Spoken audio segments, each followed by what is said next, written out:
The paper I have, as usual, is a bit more than ever fits in the timetable, so I'm going to try to front load it a bit with some of what I'm presuming, because I've been working on these issues for quite a while about realism, about semantics, and I'm delighted to be back to work on Sellars semantics and in relation to Carnap, and very much in relation to these issues about realism that are also so fundamental to Meillassoux. And I wish I could have prepared much more about his work on these issues before coming here, but I'm delighted for the opportunity to learn about and from all of you about these issues. But I'm going to cut to the chase and get through as much of this as I can.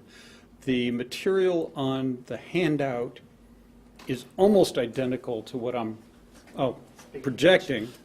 There is a handout right there. Is it? Oh, okay, good.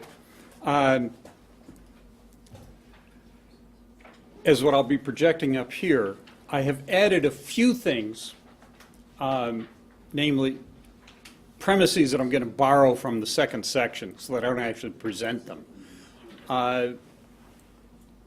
And I've come to this having been interested for a very, very long time in Carnap semantics, and if you wonder how I get in under the rug, also Kant and Hegel, and getting to the point where I needed more and better semantics than I could get from Carnap, and looking again at Sellars in those connections put a lot into focus, which I'm still working out.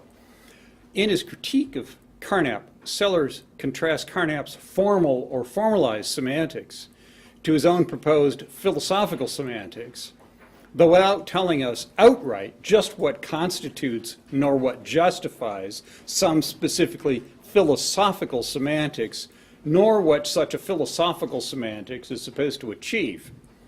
Yet Sellars does provide many of its features and characteristic analyses which stand out, I think, in greater relief when compared and contrasted both to Carnap's and to Quine's semantics in critical detail.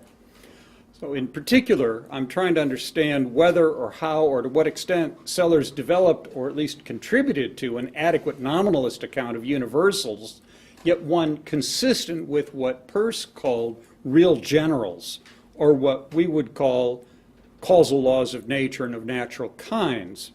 And important as those semantics issues, as important as those semantic issues are, more important still, I think, is Sellars' successor notion to C.I. Lewis's relativized pragmatic a priori, which Sellars designated as synthetic necessary truths. So my case, on which I'll focus today, for Sellars' notion of synthetic necessary truths begins by reviewing Paolo Perini's important point following out Reichenbach from 1920, that the relativized synthetic a priori required by and used in fundamental physics cannot be merely linguistic.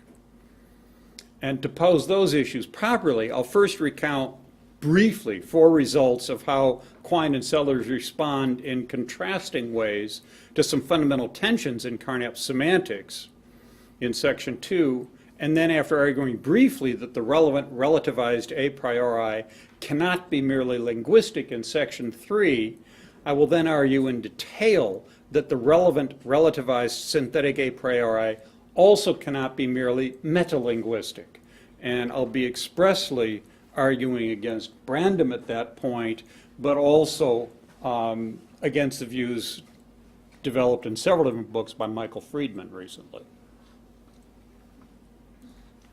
And I think that they're worthwhile to look at here. Oh, come on, there we go.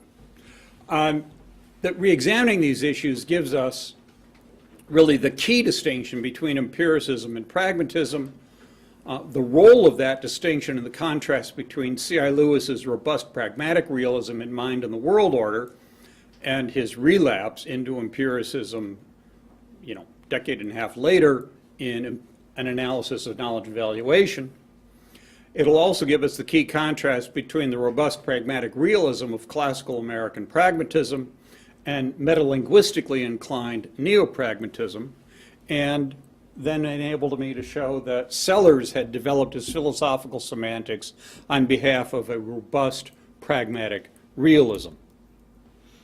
So one central theme in this is that Sellars has made his way back to a robustly realist classical pragmatism because he had paid close attention to Carnap's use of his formalized semantics and its methodological links to Carnap's explication of conceptual explication. Now, to get us going, I'm just going to summarize very briefly 4 points from some recent work, fairly recent work of mine on this.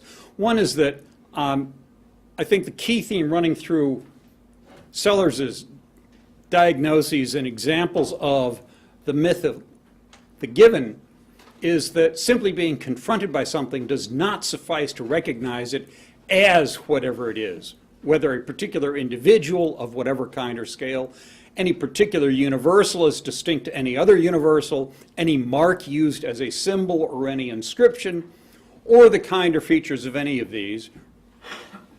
Any of these achievements requires classifying the particular, however approximately or fallibly, where any such classification involves judgment. And yes, those of you looking at the handout, this is exactly the part that's not on the handout. I figured this out on the way here, that I'd better summarize this rather than actually re-argue this case.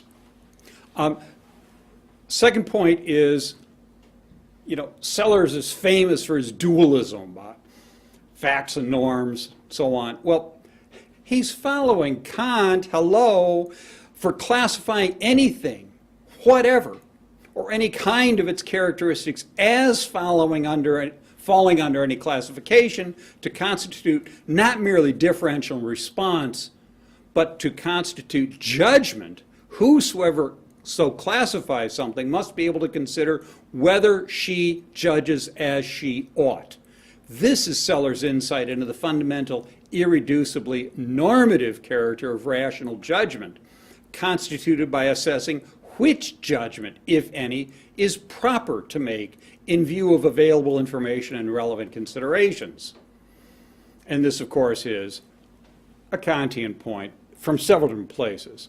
And third, Sellars sides with Carnap's colleague at Chicago, Charles Morris, who, like Peirce, stressed that semiotics concerns the intelligent use of signs, that is, intelligent behavior using signs, which indeed is behavioral, but cannot be explained merely causally or behavioristically, simply in terms of physical stimulus and physiological response.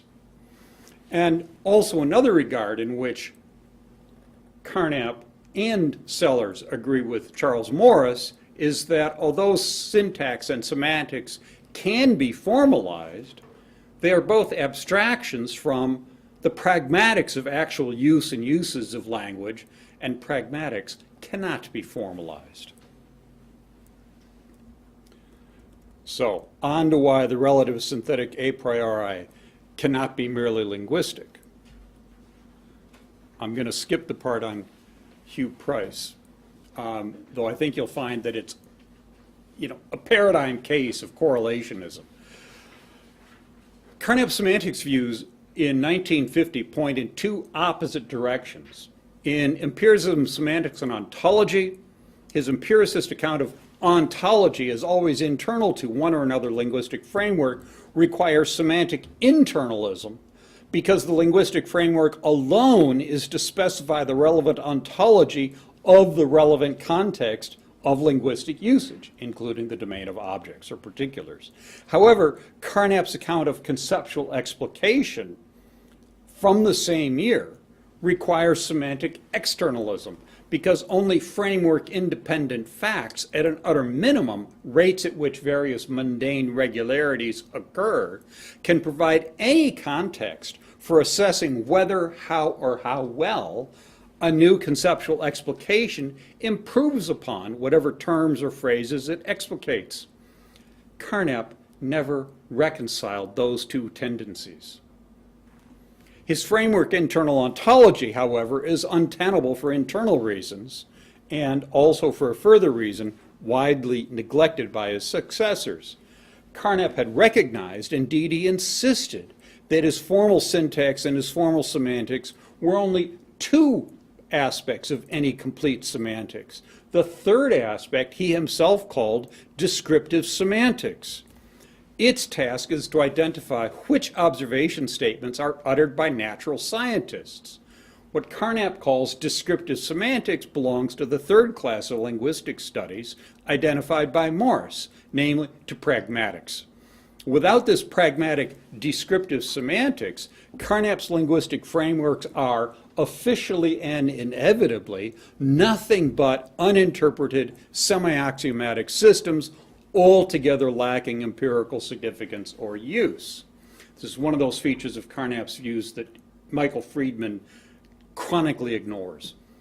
Now, semantic externalism is fundamental to classical American pragmatism. According to classical American pragmatism, our pragma, right? What we do, how we do it, what we do with it, and what it does to us while we're trying, that is, our practices and our procedures have philosophical priority over whatever we say about our practices, because our actual practices and procedures have, among much else, semantic priority over what we say about our practices, including our linguistic practices. In contrast, according to neo-pragmatism, what there is, what we do, what we can say, and what we can ascribe to one another as believing or claiming are all hostage to one's preferred merely conventional meta-language of whatever kind or level. Neo-pragmatism clings to Carnap's untenable view from empiricism, semantics, and ontology, according to which ontology is hostage to one's preferred linguistic framework. Neo-pragmatism only appeals to pragmatics as the third poor cousin to formalizable syntax and semantics, as a garbage category collecting whatever cannot be assimilated to formalizable techniques within syntax or semantics. To neo-pragmatists, pragmatism designates nothing more than another rather chatty species doing its best to muddle through. The route back to genuine pragmatic realism is via Carnap's account of conceptual explication and its semantic externalism. Sellars recognized and understood this important semantic and pragmatic aspect of Carnapian explication. So, now, with that as a warm-up, we can proceed with measurement procedures, conventions, and the relative synthetic a priori. A common theme, or at least a common denomination, running through neo-Kantianism, pragmatism, logical empiricism, and neo-pragmatism is the appeal to synthetic principles which are relatively a priori rather than absolutely a priori like Kant's. The point of designating a relative a priori is that the synthetic principles in question are revisable. The point of designating these revisable synthetic principles as a priori is that they cannot be established empirically because they constitute basic definitory conditions for empirical inquiry, analysis, or justification. Most logical empiricist and neo-pragmatist versions of the relative a priori are merely linguistic, as in the logical and physical rules of Carnap's linguistic frameworks, and this includes the views of Goodman, Rorty, Putnam, Carruthers, and Friedman himself. A more robust pragmatic account of the relative a priori begins with a point made by C.I. Lewis in his 1929 book, that the relativity, just the sheer logic of relativity, requires relata which have their own characteristics, else they cannot even be relata. Utterly characterless individuals, if there could be any such bare particulars, can have no relations whatever to anything, nor to anyone else. This point holds, too, Lewis emphasized, for human experience and empirical knowledge. Only because the world we inhabit has its contents, characteristics, and structures can we at all inhabit, experience, know, and act in or upon it, and it upon us and our behavior. This point is significant Yet so far it's still consistent with a merely linguistic version of a relative a priori, insofar as it's consistent with the point Quine and Rorty never tired of stressing, that we could alter our linguistic practices or classifications or designations ad libitum and get our most cherished sentences to come out true, or to preserve the purported truth value of any particular sentence we wished. But there's a further significant point here that was remarked by Lewis already in 1923, reiterated in the 29 book, but developed much more carefully by Reichenbach in 1920, and this has been highlighted by Paolo Perini. Excuse me, did I? Nope. All right, we can just leave it.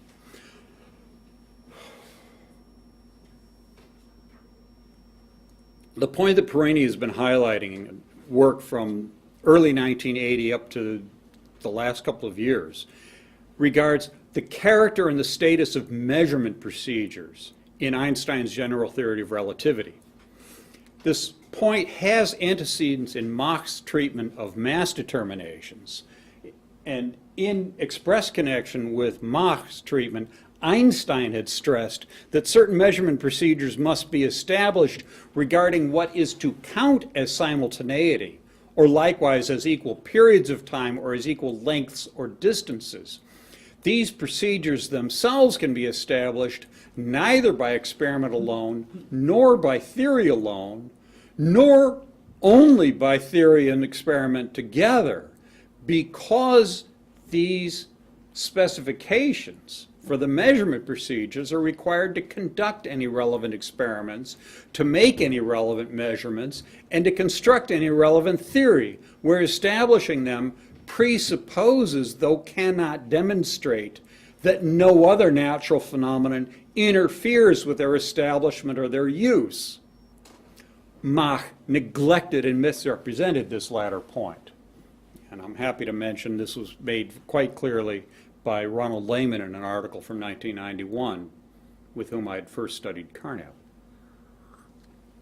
So far, this much is still consistent with a merely linguistic relative a priori, but the key point is that these measurement procedures, in Einstein's case, establishing measures of simultaneity, is that these measurement procedures cannot be set arbitrarily. These measurement procedures can be set by theory plus procedure together only if nature cooperates through sufficient, relevant, calculable, robust stability. Establishing measurement procedures is tightly constrained by physical phenomena and by any attempts to investigate, measure, or explain those phenomena. That is why the relative a priori, synthetic and revisable though it is, cannot be merely linguistic, merely conventional, or merely stipulative. This point about measurement procedures requires a robustly realist pragmatic a priori, albeit a relative rather than an absolute a priori. Neo-pragmatists, including in this significant regard Quine, Kuhn, Putnam, Rorty, and Friedman, are committed by their use of neo-Carnapian linguistic frameworks to a merely linguistic account of any relative a priori. But that's a mistake. Scientifically, historically, intellectually, a mistake. It's the mistake that Mach had already made before the end of the 19th century. The relativized a priori cannot be merely linguistic because our relatively a priori principles for the measurements must be such that they can be used to make sound and proper sense of the natural phenomena within the exact sciences, centrally including those regular natural phenomena by which various processes or events can be measured. Now, similar kinds of measurement considerations had led Newton to affirm the universal gravitational force of attraction. This has been brilliantly reanalyzed by William Harper in his 2011 book, which I cannot possibly recommend too highly. It is absolutely brilliant. This similarity between Newton and Einstein about measurement considerations is not superficial.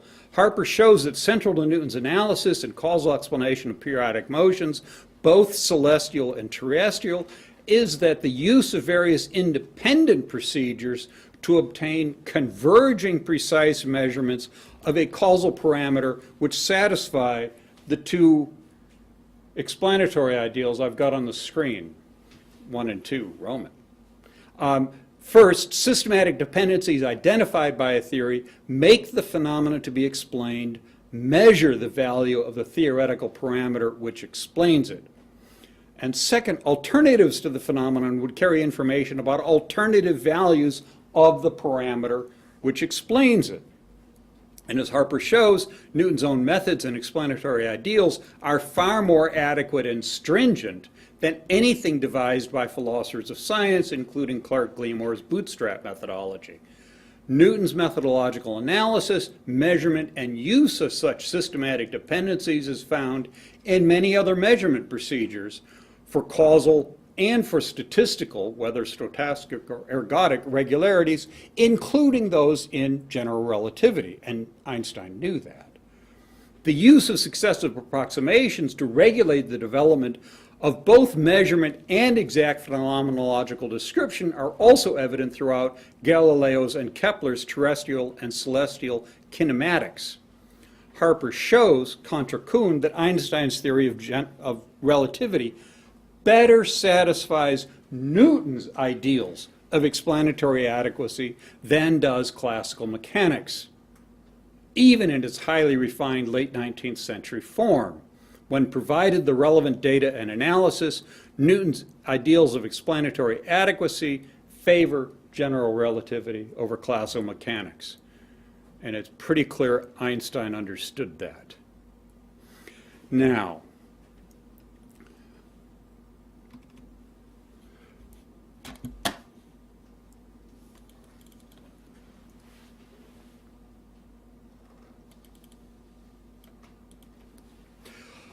the interrelations of practice, classification, measurement, experiment, and theoretical explanation were succinctly stated by C.I. Lewis in these terms in 1929. The determination of reality, the classification of phenomena, and the discovery of law all go up together. I will not repeat what's already been said about the logical priority of criteria, but it should be observed that this is entirely compatible with the shift of categories and classifications with the widening of human experience. If the criteria of the real are a priori, that is not to say that no conceivable character or experience would lead to alteration of them. This interdependence and mutual regulation appears to many philosophers, rather too glibly, to be either arbitrary, merely conventional, or else viciously circular. However, as both Peirce and Alston recognized, and long before them both, Hegel, not all forms of epistemic circularity are vicious. As Reichenbach in 1920 and as Perini rightly stressed, the relativized synthetic a priori cannot be merely linguistic. It cannot be merely conventional, because the effective use of relatively a priori synthetic principles requires sufficient, relevant, identifiable natural regularities. These considerations I'll now extend to show why the relativized synthetic a priori also cannot be merely metalinguistic.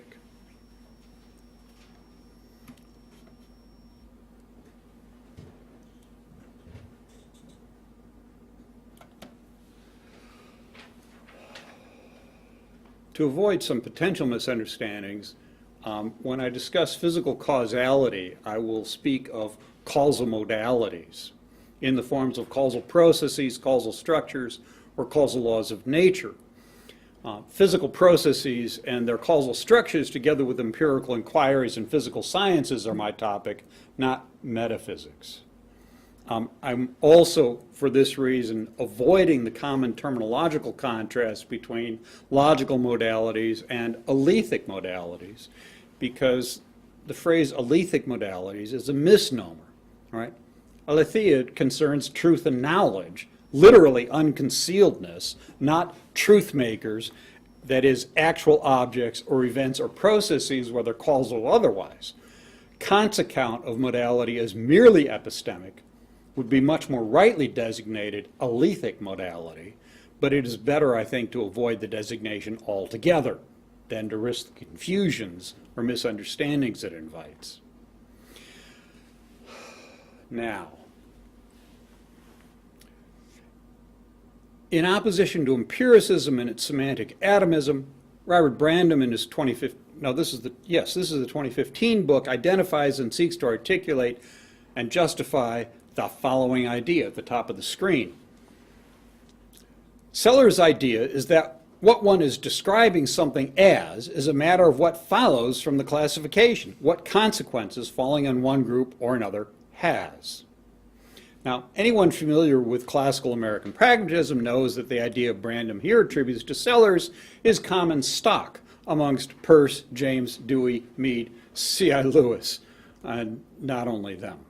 The core pragmatist idea is that the description and classification as we actually make and use them are subjunctively, counterfactually, causally structured by what we expect we can, shall, or could do with anything so described or classified, how it would respond and how our actions and their results would develop as we execute whatever actions we consider or actually carry out. All right? This core pragmatist idea, I believe, is correct. The relevant semantic point about the meaning of our descriptive terms or the content of our descriptive classifications or concepts is both very basic and very strong. Even our most ordinary descriptive terms are modally rich, as is our use of them.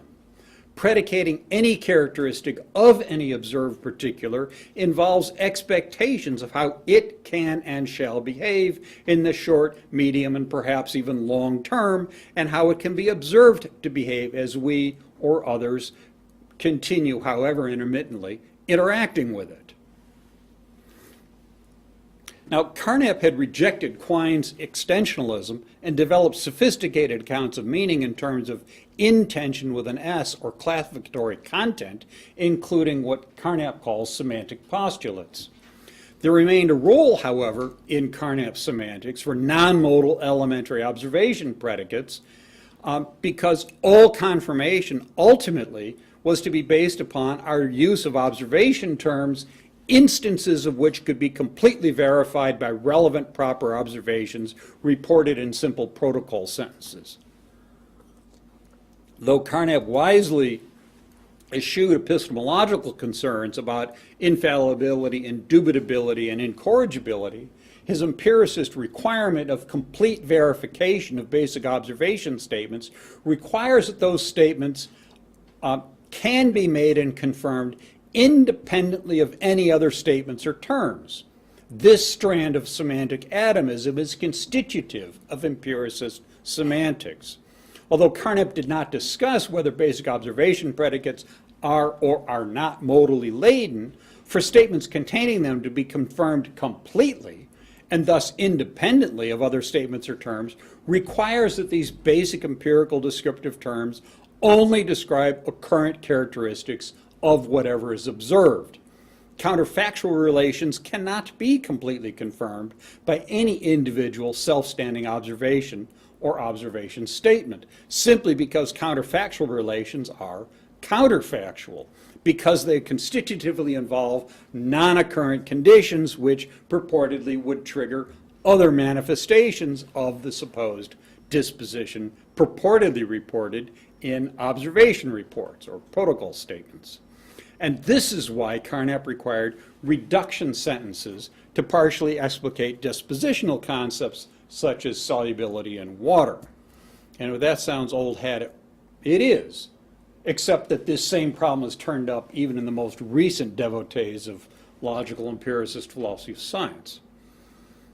Now, the mutual independence of the meaning and likewise of the confirmable use of basic observation predicates to report fully confirmable observations, which is constitutive of empiricism, is untenable for three main reasons internal to Carnap's semantics.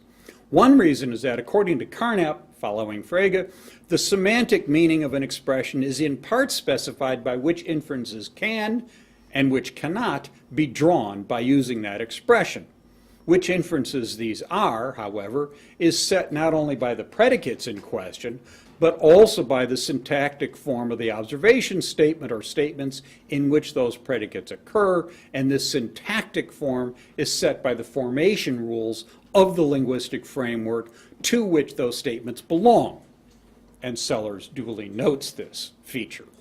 A second reason is that simple observations alone cannot determine whether an observed occurrent characteristic is or is not affected by further non-observed physical circumstances and causal laws. For example, whether something appears to be red is in fact, whether known or not, dependent upon the relative velocity of the observer to the observed. This is a version of the level of observation terms of the problem that I noted previously about the absence of unknown natural phenomenon interfering chronically or systematically with measurement procedures. Third reason is that any actual observations are always conditional upon the circumstances of observation, so that the confirmation or disconfirmation of any observation statement, however simple, is cognitively interdependent with observation conditions and with the observer's assessment of those conditions. So for all three of these reasons, there simply are no non-modal descriptive predicates, at least none that we human beings can use. This will turn out to have major implications shortly.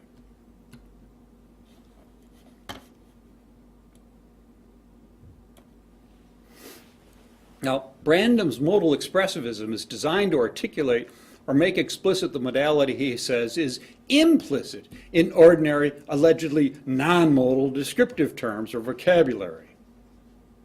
You know what's coming already, don't you? His point is to explicate the material incompatibilities amongst various empirical properties. In this connection, he states, the first quote on the top of the screen, square and circular are exclusively different properties since possession by a plane figure of the one excludes, rules out, or is materially incompatible with possession of the other. Square and green are merely indifferently different in that, though they are distinct properties, possession of the one does not preclude the possession of the other.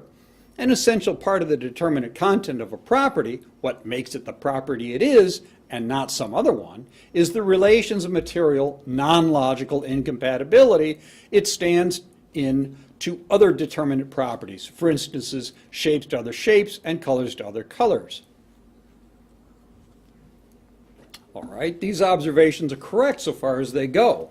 However, they neither require nor do they justify any specifically expressivist, inferentialist semantics, regardless of whether or the extent to which it may be either metalinguistic or pragmatist.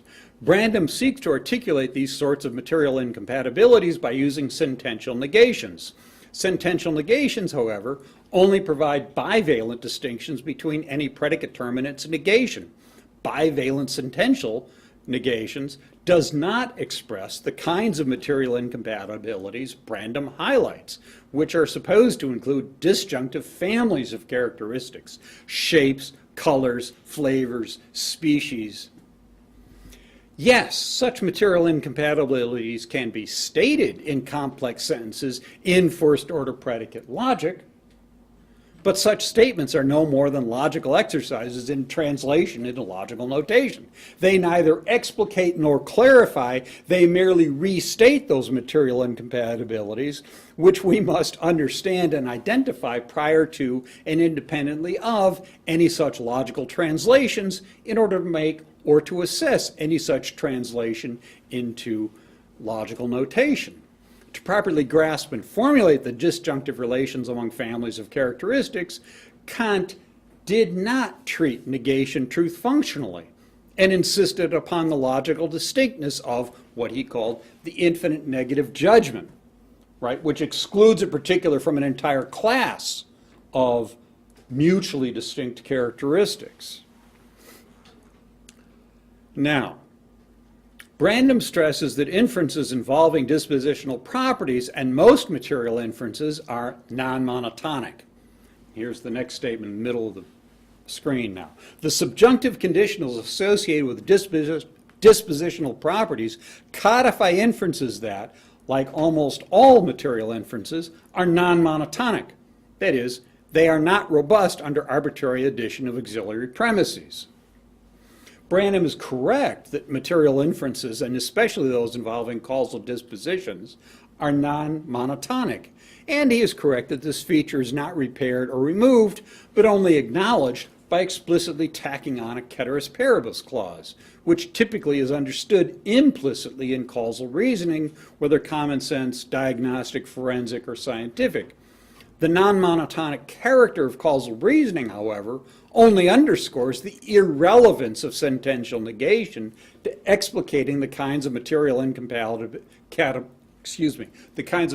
incompatibilities and causal dispositions central to Rileyan material inference tickets, which are Brandom's model material inferences. Now, the defeasibility of all empirical classifications, even the most ordinary, and hence the non-monotonicity of all inferences based upon empirical classifications, was already highlighted in 1945 by Weismann's criticism of the verifiability theories of meaning and the consequent open texture or porosity of all our empirical concepts, a point also underscored a year later by Austin's inexplicably loquacious or exploding goldfinch.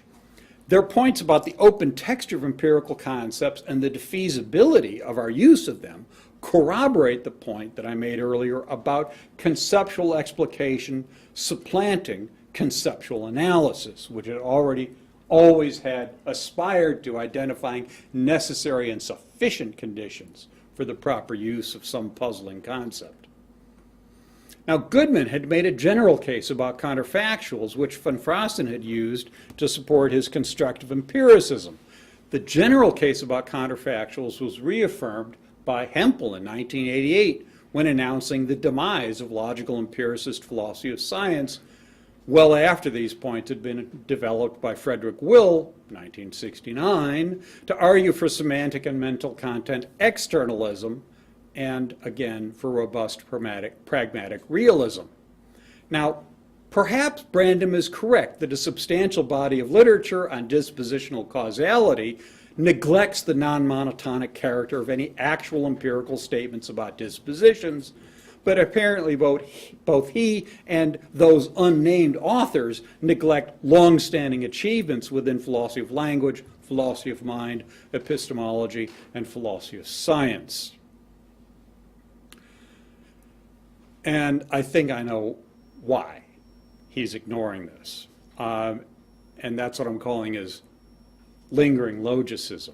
Although Brandom repudiates the anachronistic extensional quantificational reading of Frege's notation in Begriffsschrift, Brandom inherits from his reading of Frege, I'm saying from his reading of Frege, not from Frege, the ideas that modal force lie in the relations between concepts expressed by generalized conditionals, insofar as, and here's the quotation now at the bottom of the screen, Frege's generality locutions codify relations we think of as intentional with an S.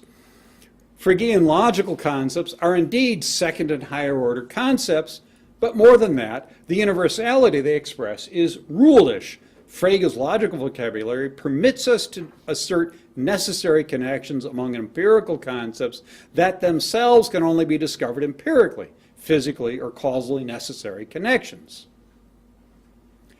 Now, whether Brandom uses or misuses Frege's Schriften, I won't explore here. Important presently is Brandom's neo-Fregean, neo-pragmatist, metalinguistic, inferentialist account of physical modality, which he calls his modal expressivism. Its key ideas Brandom extracts from Frege's Begriffsschrift in these terms. Oops, just one is enough. The first full passage on the screen now. The necessity, whether natural or rational, of the connections between empirical concepts is already contained as part of what is expressed by the logical vocabulary, even when it is used to make claims that are not logically, but only empirically true. The capacity to express modal connections of necessitation between concepts is essential to Frege's overall purpose in constructing his Begriffsschrift. Its aim is to make explicit the content of concepts. Frege understands that content is articulated by the inferential relations between concepts, and so crafted his notation to make those inferential connections explicit. Now, I ask, can logical notations be used to explicate causal modalities? Yes. Are they useful for such explication? Not very. Are they required for such explications? Not at all. Brandom thinks otherwise due to an unacknowledged relic of empiricist semantics. Brandom observes, this is the last full paragraph here, or passage here, we philosophers and logicians do not have very good conceptual tools for dealing with the non-monotonicity of inferences and of the conditionals that codify those inferences. Improving those tools is a central philosophical challenge, particularly but not exclusively for semantic inferentialists. The current primitive state of our thought about the phenomenon of non-monotonicity is, however, no reason for ignoring it. The literature that addresses the relations between dispositional properties and subjunctive conditionals would be very different if those conditionals were thought of as non-monotonic, as I think we ought. Well, I'm sorry. There is simply no reason whatsoever to expect illumination about robust subjunctive conditionals used in causal contexts from philosophical semantics and not from philosophical logic. As Alan Chalmers has made abundantly clear, there are excellent reasons why scientists, rather than philosophers, gain knowledge of atoms.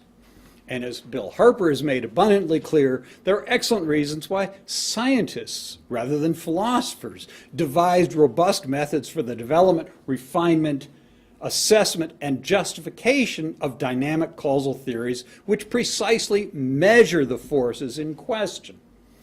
There are two related points here. On the one hand, scientific disciplines have developed many diverse, reliable methods of empirical research for examining, identifying, and by many methods measuring natural and even social phenomena. And on the other hand, there is no reason to expect some specifically logical procedures to illuminate scientific methods or findings, because no strictly logical procedures are sufficiently subtle to capture semantically and quantitatively refined, fine-grained, analytical and quantitative methods of the sciences. You can't replace mathematics with however much logic you want to throw at it. Much less then can you use logic to clarify them. Logic in any of its rigorously defined forms, which is to say in any of its forms, requires monotonicity. Waiving monotonicity is to waive provability, which is to waive strictly demonstrative proof, that is, deductive reasoning. Yes, there is plenty of non-formal reasoning in the arts, the sciences, the trades, and everyday life, but all such non-formal reasoning requires semantic and existence postulates, none of which can be formulated, assessed, or justified by the formal techniques of logic alone. There is no reason to expect philosophical logicians or philosophers of language to make any better headway with suitably robust, non-monotonic subjunctive conditionality, such as pertains to physical causality. We shall soon see that this is a good reason why Sellars, too, look to the sciences, not to philosophy, for the expected and required further developments. How am I doing on time? How much would you like to have? You tell me. 15 minutes tops. Fine. Thank you.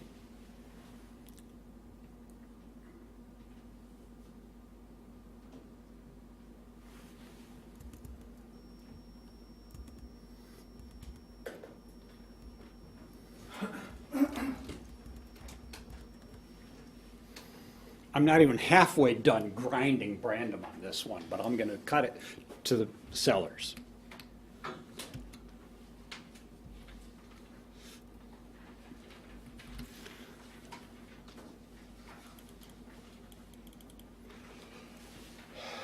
In contrast to Brandom's lingering logicist predilections. Sellars' use of Carnapian explication verges on hermeneutics. He says this in his paper on Carnap. It's essential to note that the resources introduced, i.e. the variables and the term proposition, can do their job only because the language already contains the sentential connectives with their characteristic syntax, by virtue of which such sentences as either Chicago is large or Chicago is not large are analytic.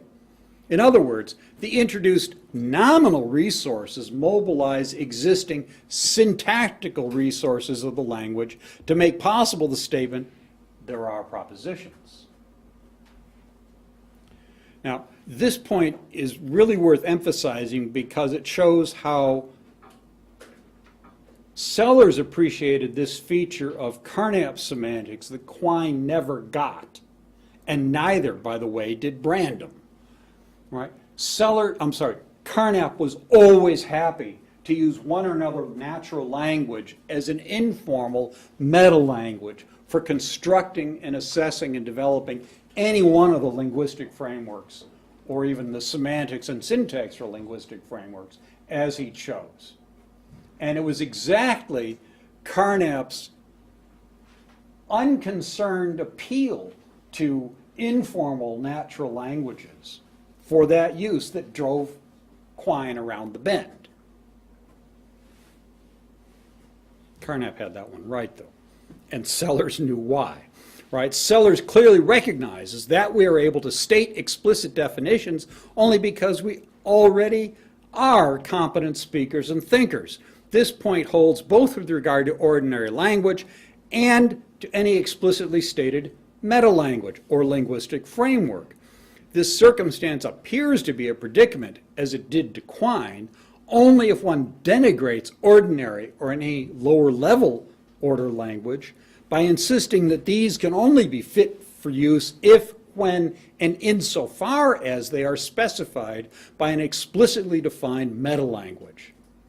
Sellars is committed to the semantic externalism required by not only Carnap's but also Kant's method and practice of conceptual explication, which is also characteristic of classical pragmatism in its realist strands from Peirce to C.I. Lewis and later to Fred Will.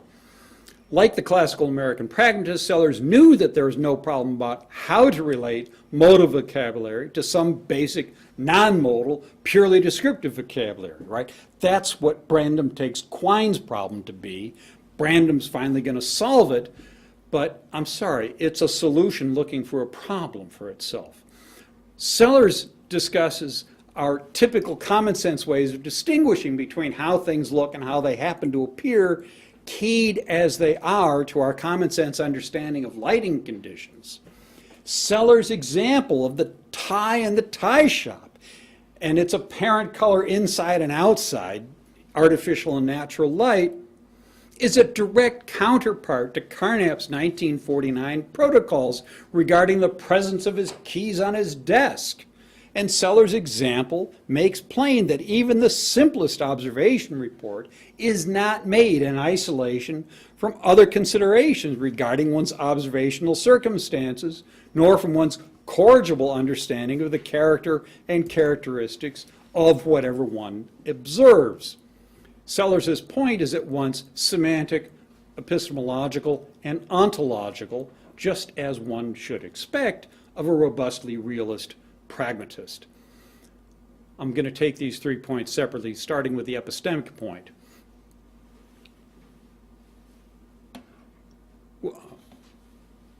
All right, come back.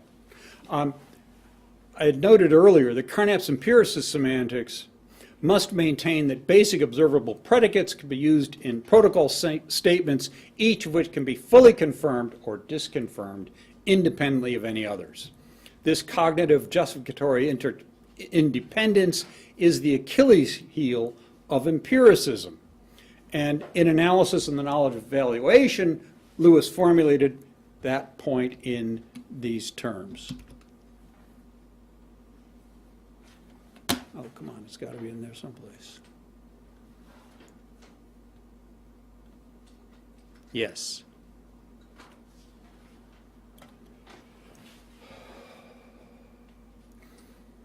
Lewis there claimed from 46, if anything is to be probable, then something must be certain. The data which eventually support a genuine probability must themselves be certainties. We do have such absolute certainties in the sense data initiating belief and in those passages of experience which later may confirm it.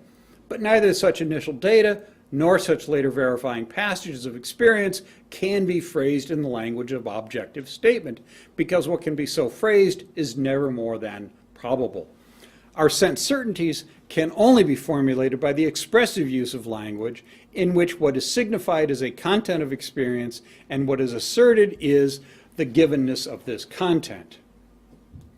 Now, I'm going to neglect for now the initial allegation about how any probability requires some certainty, and further note that any relevant certainty does not require sense data or any special forms of mind dependence.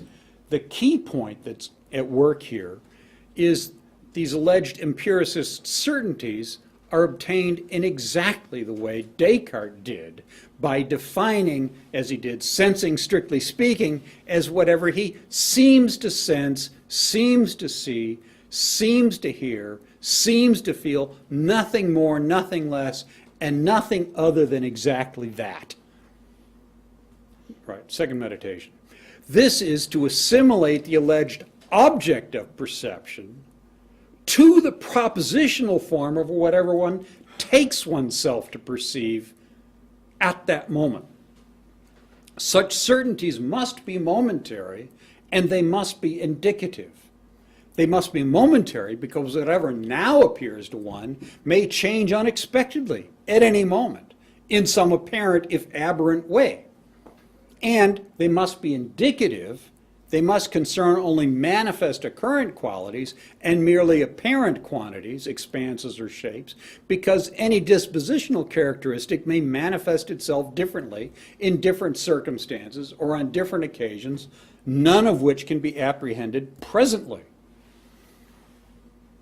Certainly not in or by merely apparent experience. These alleged claims about mere appearances are certain and infallible only because they are by definition stripped of any and all implications for anything not presently apparent now within that same experience. That is to say, that same appearance and to whomever it so appears.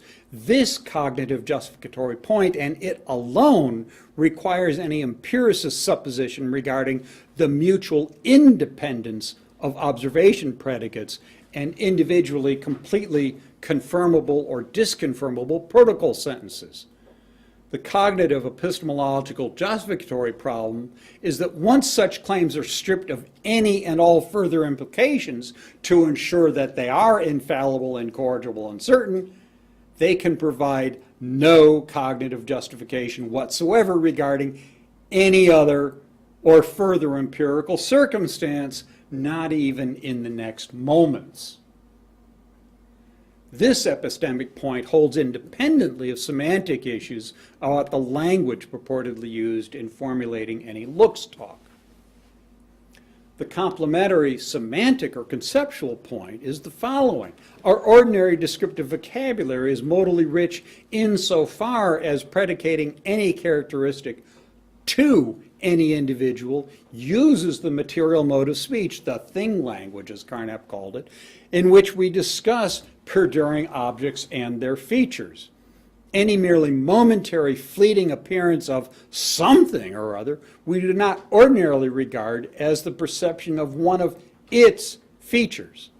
Right? The relevant is of identification is distinct to that of the is of identity or the is of predication or to the is of existence. Right? This is an is of identification linked perhaps to the modally stronger is of identification, which Hinticke has argued is required for epistemology, insofar as knowledge of any individual requires discriminating that actual individual from counterfactual imposters and requires being able to identify or re-identify that individual counterfactually across possible world scenarios.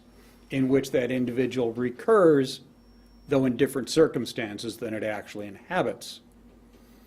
Now, the is of identification used in attributing any observed characteristic to any observed particular is modally rich insofar as it constitutively, if fallibly and corrigibly and indefinitely, that is, indeterminately regarding duration, attributes that characteristic to that particular as one of its perduring, if perhaps also transitory, characteristics. As Sellars was fond of stressing, Bill DeVries tells me, to be is to have power, which involves persisting over some period of time within some region of space and effecting results, right? To be is to make a difference. And these include observable effects. Accordingly, not only are our ordinary descriptive terms modally rich, so is our use of them in any actual knowledge of any actual individual. Everyone's favorite example of a sensum, right, some afterimage, is modally structured insofar as we expect it to fade within minutes or moments. If it doesn't, we seek medical attention or perhaps await the dissipation of intoxicants. Right? Even looks talk about colors or sounds talk about audition is materially modally rich because it connotes that if we change our perceptual circumstances by changing the lighting or changing our velocity relative to the source, we anticipate corresponding changes in its sensory appearances. So our perceptual behavior is fundamental to distinguishing and to cognitively exploiting the distinction between the subjective order in which appearances happen to occur to us, and the objective order in which worldly, natural, or social objects and events transpire. Hume stumbled over this distinction when a porter delivered to him a letter in his upper story apartment. Kant exploited this distinction in his appeal to our bodily comportment in his examples of perceiving a house, a sailing ship, or the earth and the moon in the third analogy. Pragmatic realists appeal to our behavioral expectations in determining what things are, and our adapting our behavior, our expectations, and our classifications to how things respond to our dealings with them, including our classifications and misclassifications. Last point, and I'll finish. Underlying all of these epistemological appeals to the cognitive significance of the modally rich structure of human perception, of its typical objects, and of our use of descriptive classifications and predicative attributions is a basic point regarding sensory reafference. Through sensory reafference, organisms distinguish between changes in their sensory intake which are due to the surroundings and those changes in their sensory intake due to their own behavior and comportment.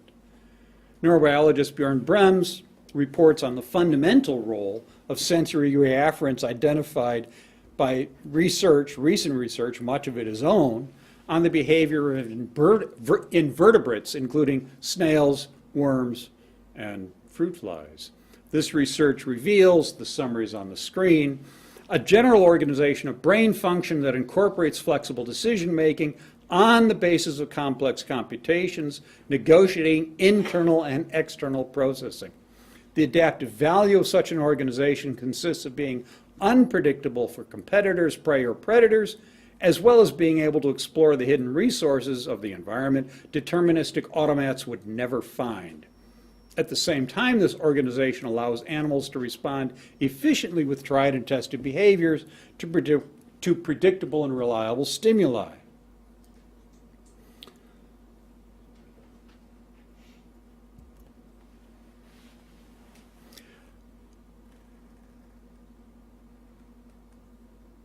I think now we've got the key distinction between empiricism and pragmatism. Empiricism seeks to identify descriptive terms which can be used in protocol sentences which can be conclusively confirmed or disconfirmed individually by simple perception. And then you wind up with Quine's problem, not being able to figure out where the modality went.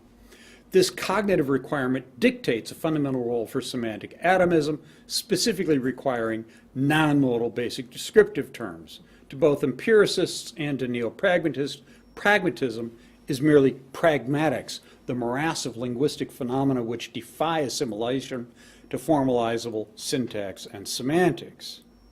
There are, however, no such predicates known to humankind. If that entails that there are some logicians who are inhuman, so be it. Against that lingering spectator view of human experience and knowledge, like the critical realists, including Roy Wood's Sellars, pragmatic realists stress that our corporeal actions are both temporally and spatially extended executions, which we guide by monitoring and, as needed, modifying or halting them. No elementary non-modal descriptive predicates, nor modally desiccated descriptive predicates, presently seems like, are required for knowledge, and no elementary apparent certainties are required for knowledge, because our experiences, our techniques, our classifications, and our theories are all corrigible and not merely fallible, if we but attend with discernment to how our experiences of things unfold as we proceed upon our fallible habits, expectations, and corrigible theoretical and practical understandings, including classifications, or intention with an S, all of which are rooted in our corporeal embodiment in our natural and social environs. In this important regard, Peirce, James, Dewey, C.I. Lewis from 1929, Ralph Sleeper, rest his soul, his book, The Necessity of Pragmatism from 1983 is well worth reading, Frederick Will, but also Ingarden, Heidegger, Merleau-Ponty, Ryan Vialam, who recently passed away, and Maguire and Turchkana from 2000 speak with one pragmatically realist voice. Appreciating understanding, I'll skip that, but I think that Sellars too is exactly in that same line. There are other features of the semantics that I think help cement that, but I've had to make some exceptions today. I appreciate your patience. Thank you very much for your interest.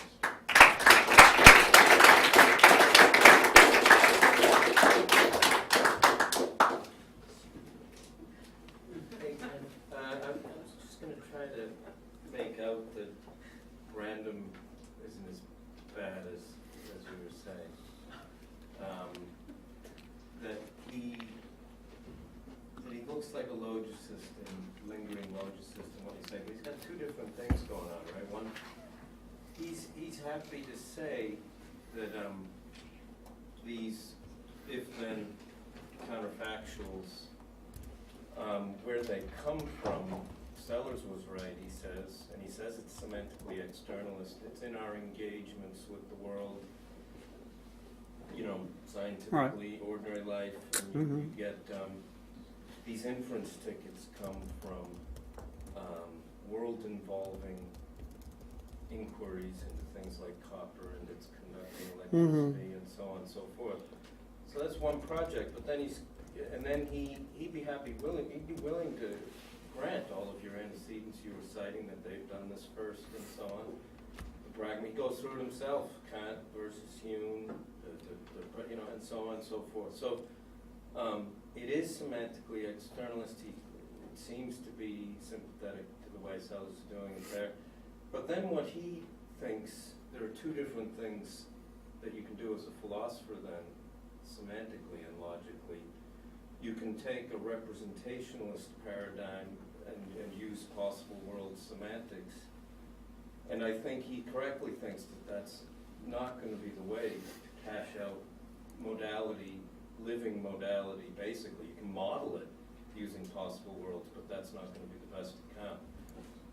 The other option is in, and so it's the contrast with that representationalist world relational account that he says, look, there's another possible move, there's this other tradition from his reading of the Begriffsschrift and right on through, but that's not to use inferentialist logic to explicate the source of the modalities. There he's willing to be first order and cite the whole tradition, and then he thinks it's Sellars.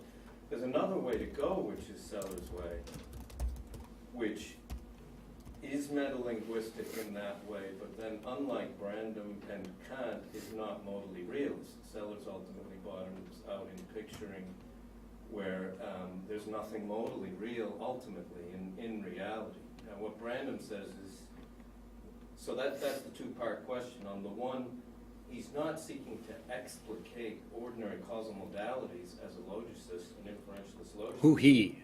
Brandom. He's granting that it comes from first-order practices that are already semantically externalist and pragmatically constrained. That's what the counterfactuals of defense are. It's then philosophically he wants to say that there's available something that's not possible worlds relation with semantics, except as merely, Brandom formal systems they're completely parasitic on first-order material practices like they are for Sellars as well. So, and then he just thinks we can go with Kant rather than Sellars, and why not say that this is a modal realism rather than with Sellars saying that in the end there is no modality in reality. So that's why I try to be more sympathetic to Brandom. Well, two things. Trying to get as directly into this overly long talk as I did, I skipped my opening remarks about also being frankly selective and absolutely not buying into Sellers's ultimate ontological atomism that I think drives it. Right? So I just let that go. Right. So I know I'm not trying to rescue that. I'm trying to hang on to as much of Sellers' semantics as I can. Now, as for Brandom, right, he says this, right? Modal realism claims there are objective modal facts. One important species of modal facts is laws of nature. Modal realism makes essential use of concepts of fact and law, but does not by itself explain those concepts. Modal expressivism does. I'm sorry, modal expressivism doesn't explain squat about modality. Not any more than... He said explains, that's the crucial thing. What explains modality are the first-order pragmatics of inference tickets having counterfactual weight. You can't get to any non-modal basis. That's facts and laws are helpfully addressed, he thinks, by the expressivism, so that it gives you a way of not having to take facts as basic in a representationalist way and not having to take laws as basic in a representationalist way. But that's the philosopher with a second-order expressivist account of facts and laws. That's when he's bringing that in, not to explicate modality.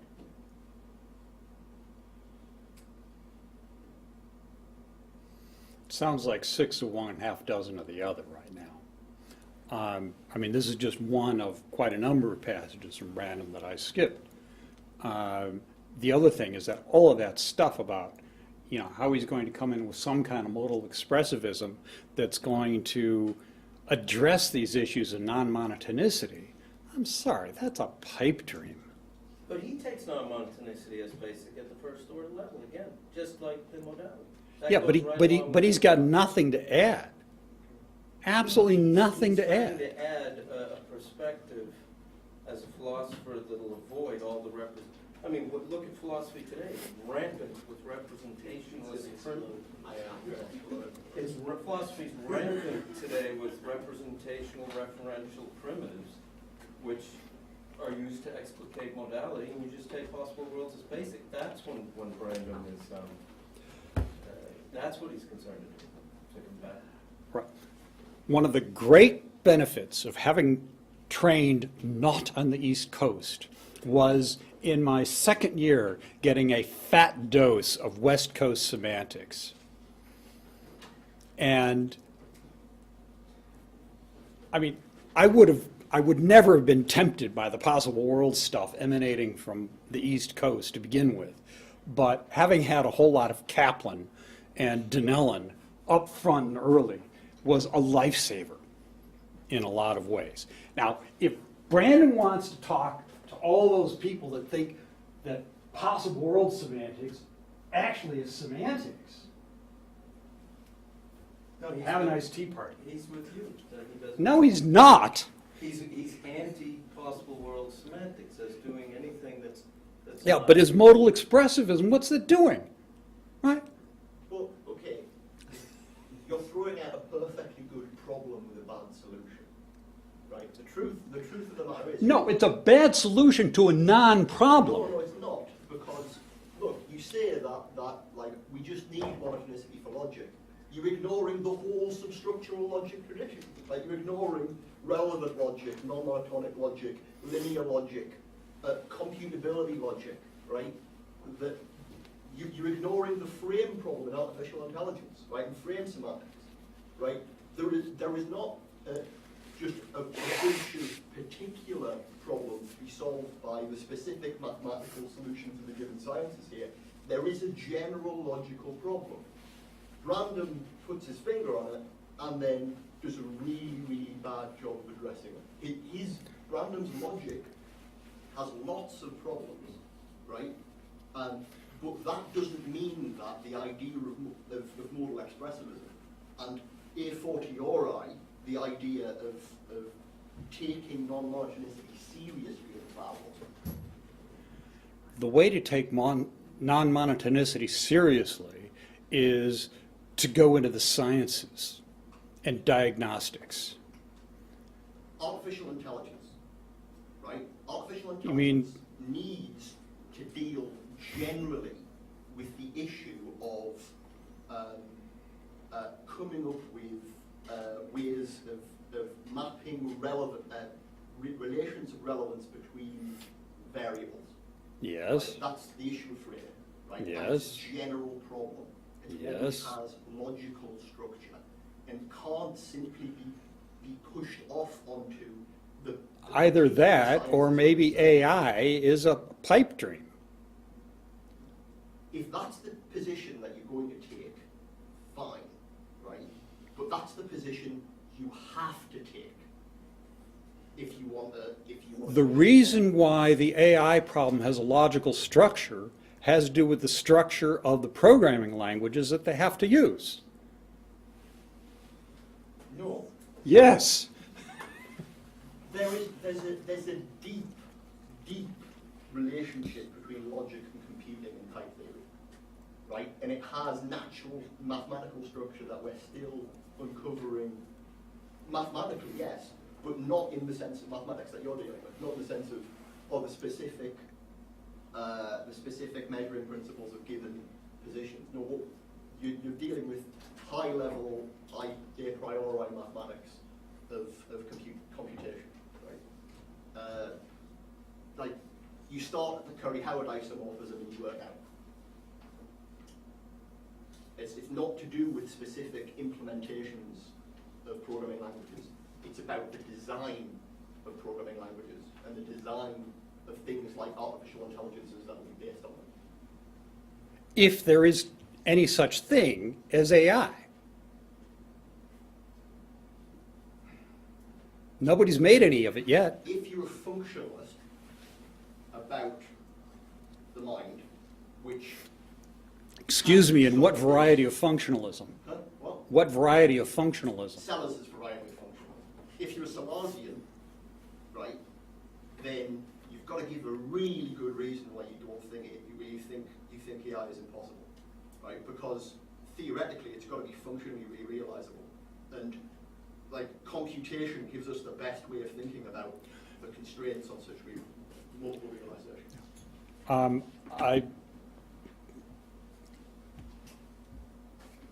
I think what Sellars has to say about functions commits him to a lot less than that and gives him a lot more elbow room. And it's a good thing. It's elbow room for preserving some kind of mystical, No, non-decomposable. not mythical. We need much better biology than we now have. Vastly better biology than we now have to better understand how actual organic perception works. And then we might have a better idea what we could mimic I think with all the programming. I think we found your pink ice cube. This is this is precisely the position that Sellars is in with regard to the pink ice cube and the ultimate homogeneity of the qualia of its experience, right? He has to appeal to, oh, well, there's got to be some new framework in the scientific image that's going to explain this fact. And I think the correct answer to Sellars, which is Jim's answer, is that this is just a bad analysis of the issue. Mm-hmm. But I think we're in an analogous position here, which is, again, appealing to some kind of ineffable feature of intelligence, right? In order to defend against modal expressivism rather than simply admitting that Brandon's approach to modal expressivism is bad. Well, as for the physicalism and pink ice cubes, I'm with Jim on this one. That Sellars should not have gone in for the kinds of reductionism that were so prevalent at the time within the sciences. And Sorry, no. right? So I should just follow up a bit, hopefully, I'd like to ask, it might help the debate. When you say, I appreciate what I think are your reservations. Let me ask you this: is in a way, like the problem with Brandom would be, and it's people like Carl Sachs have made this objection before, is that the simple kind of there's a dichotomy between simple kind of reliable responsive differential dispositions, or RDRDs, which are ubiquitous. On the one hand, that's all that you need to constitute sentience, and then you've got kind of conceptual classification for kind of for sapience. And the claim would be that there's this is an implausible, however much Brandom wants to disavow dualism of fact and norm, or of mere problem solving, biological problem solving and rationality. He can't really articulate the two levels because now when you point to for instance, the quotation from the neurobiologist, when he points out to these examples of the way in which scientific description and explanation gives some kind of explanation of modality, of the kind of the fine-grained structure of modal description, or modal understanding of how things, the dispositions, the complex dispositions that physical objects have in the world. These complex dispositional properties can't simply be formalized. There's no kind of straightforward functional formalization that will give you can't find a straightforward rule, formalizable rule that will tell you what this thing does, under any kind of general circumstances. But then, in order for a scientist, in order to maintain, Sellars still would grant you this, but still wants to maintain the distinction between reasoning, between thinking, conceptualizing, and mere, intelligent behavior, rather than genius. And isn't it, the claim is that although organisms have these incredibly kind of, finely hold, sensitive, adaptive, dispositional capacities, okay, that allow them to kind of to respond to complex, unpredictable features of their environment in a whole range of unpredictable circumstances. What they also have is the capacity to kind of to reflect, to think about, to conceptualize their own behavior. So it's the reflexive capacity of behavior that allows you to come up with a rule that governs rules. Hence the distinction between games and metagames. Isn't this what you need? So Sellars, this is why Sellars would say that you can't simply, in order for science to be able to allow us to describe and explain how we're able to do the things we do, and things that, in order to revise the basic descriptive concepts we have to classify objects in the world, we have to be able to engage in this kind of this meta level, this reflective dimension of where we use rules to revise rules, use concepts to revise concepts.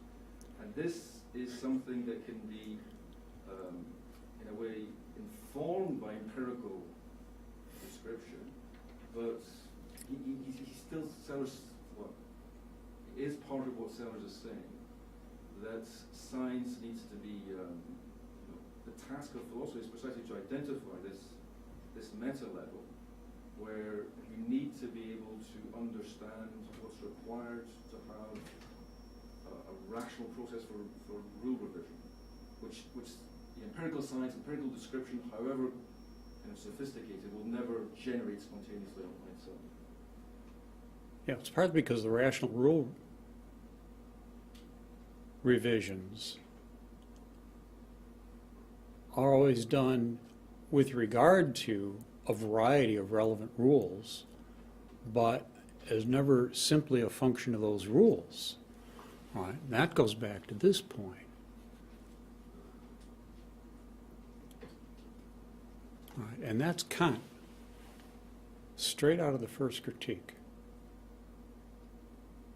All right.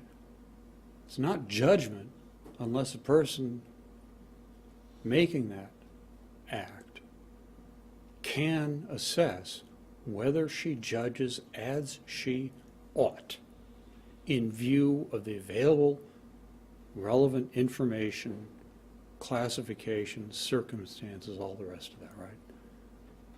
And it's that fundamental normativity of self-critical reasoning that makes for judgment and makes for the assessment and revision of rules possible, but not, as your formulation suggested, by revising rules on the basis of other rules. Right, there ought to be a complex of rules involved, but the revisions, rational, justifiable revisions in those rules, typically not any kind of algorithmic function of the batch of rules that are brought in. That's a question. Then what constitutes the rationality of the revision if it's not rule-driven? Whether the ultimate judgment makes better sense than was available according to the available rules. By what standard does something make sense? That there is no, look, you're asking for rules where there can't be any. Right? At best, we can only examine those issues retrospectively on the basis of literally new insights and new understanding. What those are going to be, we don't know in advance.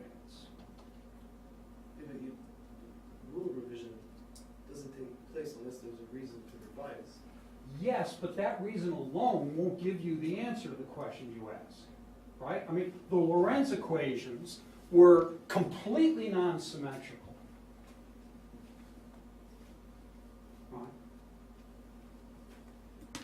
Whether a bar magnet moved with regard to a coil, or whether a coil moved with regard to a bar magnet, generated the same amount of current, same waveform, all the rest of it, same amplitude.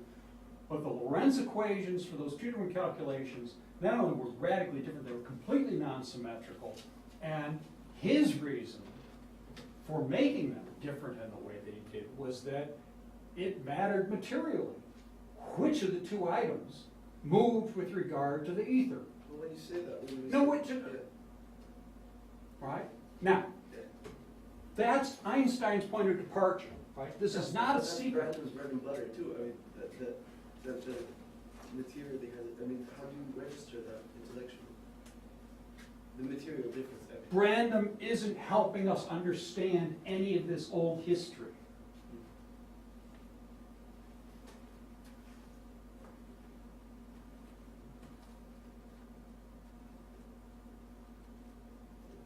He's not helping us understand why Reichenbach should have stuck to his guns in 1921 instead of coming into accord with his empiricist colleagues. His view on the coordinating conventions in 1920 was correct and much more informative than the empiricists wanted to allow. And he came into conformity. But the 1920 book is much better. It's much better physics, and it's much better philosophy of physics. And it's much better methodology. I'm still, just to go back to Peter's question, I still don't understand why, so your claim is that Brandom's expressivism is just useless. Yeah. It's as useless as possible world semantics. It's not false, it's just, okay. What if there's something that is intrinsically logical that needs to be explained? I mean, because you said that, so material, so if something's circular, it's not square.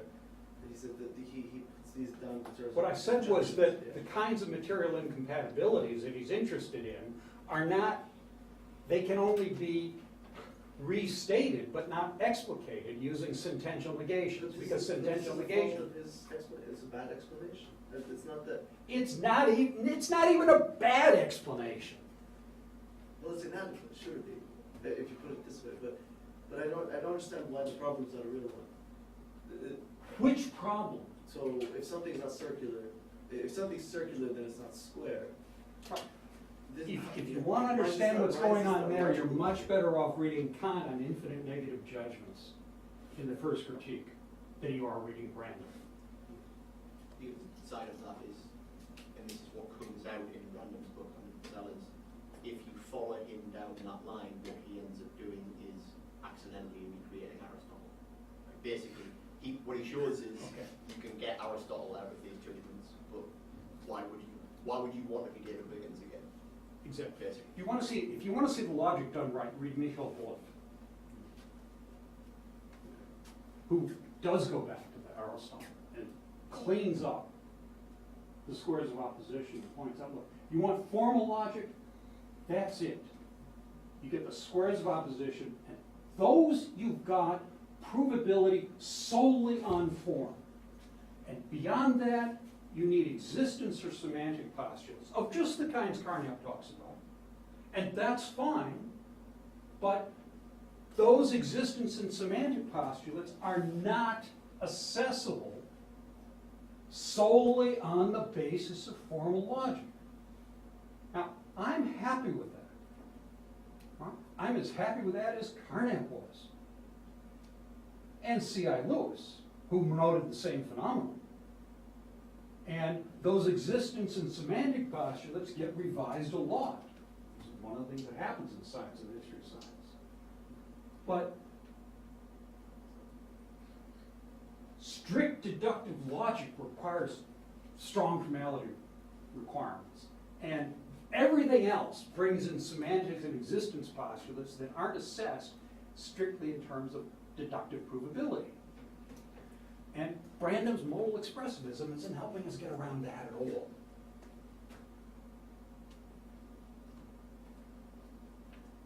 Now I take it you've granted, in effect, that the first order practices Brandom is granting are modally rich because of the first order practices that they are. And now we're assessing possible Because of worlds. what it takes for us to identify and individuate even common sense objects in our surroundings. But that's his point. That's his anti-Humean point. But now you're granting that then we have Brandom's incompatibilist semantics, which may or may not be a good way to go. We have possible world semantics, and we have the sort of things you want to appeal to. But that's fine. That's to grant that which is the best account of philosophical things like facts, representation, semantics. We're all granting now that Brandom has the semantically externalist rich account of modality of the first order. That's the way he sees the line from Kant. He helps himself to it. Well, he's like you. He thinks that's Kant's correct against Hume. The pragmatists were correct. What we need, instead of modal expressivism and instead of possible world semantics, is a lot more engineering. A lot more engineering. Well, this is where Mark Wilson's really good. Yes. This is going to be a good place, yeah. Yeah, It's perfect. look, I'm X-double-D and builder. which is part of why I pay attention to the differences between what we can build with machines or machine language and what we're doing who are building these things.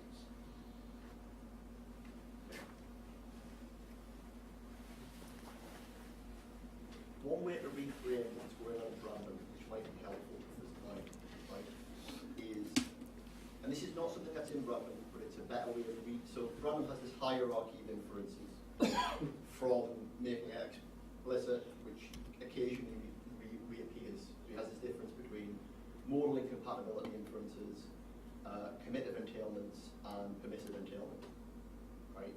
And there are lots of problems with this hierarchy. But one way of rereading what it does in terms of machinery he introduces in between saying and doing is as making distinctions between global and local monotonicity. That's one important, yeah. Yeah. And crucially, there's a difference between what you might want to think of as like well, okay. Crucially, the only thing that is properly globally monotonic is basically maths, right? Pretty much. And in fact, if you look at random semantics for modality, like the S5 modality he gets in, which is incredibly boring. Whose semantics is S5? Random's. No, C.I. Lewis. Well, no. S5 is C.I. Lewis. Yeah, no, it's just that random semantics turns out as S5. Right? I'm not saying he invented that. That's just the semantics he ends up with, right? But it's a very painfully boring modal semantics, right? Yeah. And it's boring because Although, at least it has some structure to it, which is more than can be said for most of the stuff coming out of modal metaphysics. Yeah, but the thing is, the only thing it's good for is explicating mathematics. The only kind of necessity it deals with is completely globally monotonic inference, right? But as you understand, as soon as you get even to physics, as soon as you're dealing with, As soon as I'm dealing with this. yeah, but what I'm saying is, inferences within physics, they can look really, really monotonic. Right. They're still only locally monotonic. There's still going to be diffeasors to them.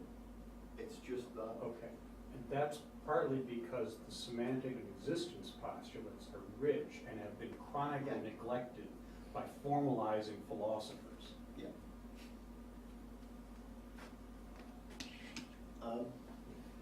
Agree. But interestingly, there might be something general to say about that difference. There might be something general, logical to say about what that locality consists of and how we think about it. Might be general, I'm less optimistic about it being logical. Relevant to logic, yes. We might just be splitting hairs over what logic is at this point. But that's fair enough.